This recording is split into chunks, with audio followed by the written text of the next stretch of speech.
Hello everyone,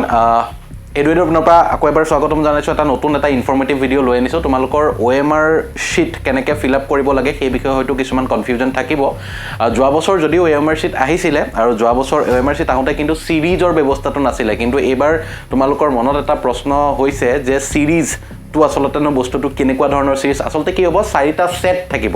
প্ৰশ্ন কাকতৰ চাৰিটা সেট থাকিব আৰু সেই চাৰিটা সেট অনুসৰি তোমালোকৰ OMR sheetখন ফুলফিল কৰিব লাগিব চাৰিটা সেট কিহৰ কাৰণে দিয়া থাকিব প্ৰশ্ন একেখিনিয়ে থাকে কিন্তু সেট সমূহত কি হয় বেলেগ বেলেগ সেট থাকিলে ধৰা সেট থাকিলে A B C D ঠিক আছে এটা কথা হ'ল সেট 8 সেট 8 হৈ গৈছে কি যিখিনি প্ৰশ্ন থাকিব সেইখিনি প্ৰশ্ন সেট B টো থাকিব কিন্তু প্ৰশ্নৰ নম্বৰ সমূহ উল্টা পুল্টাকে থাকিব ধৰি লোৱা আমি সেট 8 এক নম্বৰ যেটো প্ৰশ্ন আছে হেতু হয়তো সেট B 10 নম্বৰত থাকিব বা সেট C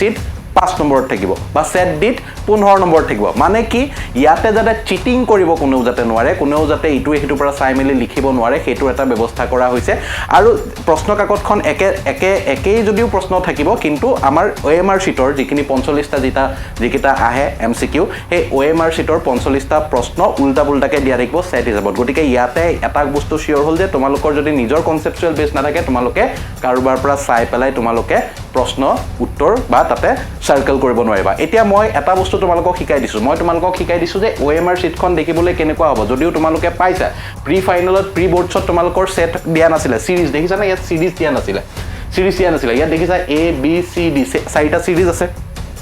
সো তোমালোকৰ প্ৰশ্ন কাকতখন MCQৰ প্ৰশ্ন কাকতখনত যেটো সিৰিজ থাকিব সিৰিজৰ যেটো এলফাবেট ওপৰত থাকিব কোনটো সিৰিজৰ হয় A সিৰিজ থাকিলে A থাকিব B সিৰিজ থাকিলে B থাকিব C সিৰিজ হলে C থাকিব আৰু D সিৰিজ হলে D থাকিব এটা সেই প্ৰশ্ন অনুসৰি সেই প্ৰশ্ন পেপাৰখনৰ অনুসৰি তোমালোকে সিৰিজটো তোমালোকে সাৰ্কেল কৰিব লাগিব তোমালোকে ইয়াত টিক মাৰ্ক দিলে নহব তোমালোকে ইয়াত এনেকে ক্ৰস এপ্লাই কৰিলে নহব তোমালোকে বাবল কৰিব লাগিব তোমালোকে গুটেই ধুনিয়াকে আসলতে মই যদি দেখুৱাই দিবলৈ যাও ধুনিয়াকে তোমালোকে এই দৰে ধুনিয়াকে ধৰি লোৱা সেট A ধুনিয়াকে তোমালোকে ইয়াতে সাৰ্কেল কৰি দিব লাগিব এটা কথা মনত ৰাখিব লাগিব যাতে সাৰ্কেল কৰোতে যাতে বাহিৰ কোনো কাৰণত নহয় তোমালোকে যদি কিবা কাৰণত এনেকে সাৰ্কেল কৰা বা এনেকে সাৰ্কেল কৰা ঠিক আছে বা আধা এনেকে সাৰ্কেল কৰি থোৱা তেতিয়া হলে তোমালোকৰ সেই OMR sheetখন কিন্তু ভ্যালিড বুলি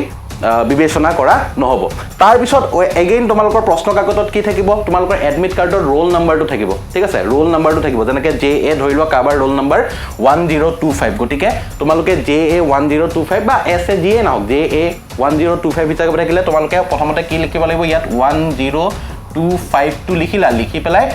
1ত ধুনিয়াকে বাবল কৰিব লাগিব 1ত ধুনিয়াকে বাবল কৰিব লাগিব ধুনিয়াকে দেখিছা আমি ইয়াত কৰি দিছো এনেকে বাহিৰলৈ যাতে যাব নোৱাৰে কাখৰ পৰা কৰিবা কাখৰ পৰা কৰিলে হেৰি হ'ব তাৰ পিছত যেনেকৈ 0 টো ইয়াত অকমান যেহেতু আমি বোৰ্ডত আকিছো অলপমান ইফাল হৈছে কিন্তু তোমালোকে বাহিৰত নোযোৱাটো তোমালোকে চেষ্টা কৰিবা তাৰ পিছত 0 টো তোমালোকে কৰিব পাৰিবা 0 টো তোমালোকে ধুনিয়াকে বাবল কৰিলা ধুনিয়াকে তোমালোকে বাবল কৰি দিলা 0 টো দেখিছা তোমালোকে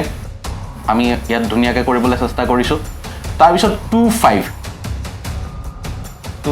তোমালোকে ধুনিয়াকে বাবল কৰি দিছা এনেকে আৰু 5 লাষ্টত 5 টো তোমালোকে ধুনিয়াকে বাবল কৰিছা এটো 5ত তোমালোকে ধুনিয়াকে বাবল কৰি দিছা বা ধুনিয়াকে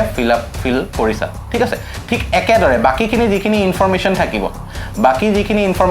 তাত আৰু কি ইনফৰমেশন থাকিব তাতে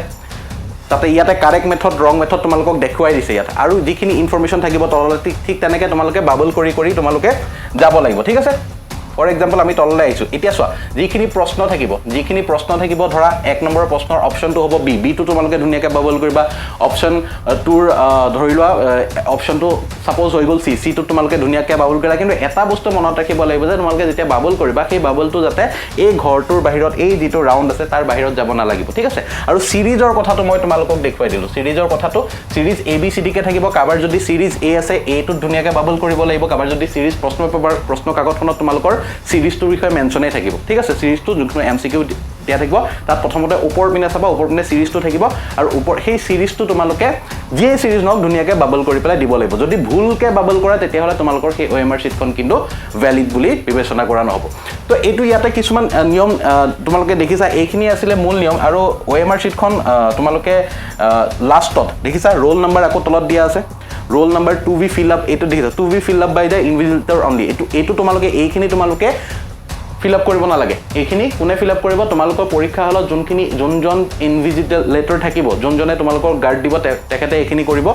আৰু তাত সিগনেচাৰ থাকিব ইনভিজিলেটৰ আৰু নামটো থাকিব ইনভিজিলেটৰ ঠিক আছে গতিকে এইখিনি তোমালোকে টু বি ফিল বাইট বা ইনভিজিলেটৰ সেইখিনি তোমালোকে ফিল আপ কৰিব নালাগে ঠিক আছে কাৰণ তোমালোকৰ OMR শীটখন পিছত ভেৰিফাই কৰোঁতে তেওঁলোকে চাব যে তোমালোকে শুদ্ধকে একচুৱেলি ফিল আপ কৰিছা নাই আৰু বহুতে সুধি আছিলে যে MCQ যিখন পেপাৰ এখন MCQ পেপাৰখন বেলেগ থাকিব আৰু যিখন ডেসক্ৰিপটিভ টাইপ পেপাৰ থাকিব সেইখন বেলেগ থাকিব ঠিক আছে আৰু বহুতে আমাক প্ৰশ্ন কৰি আছিল যে MCQ টাইপ পেপাৰখন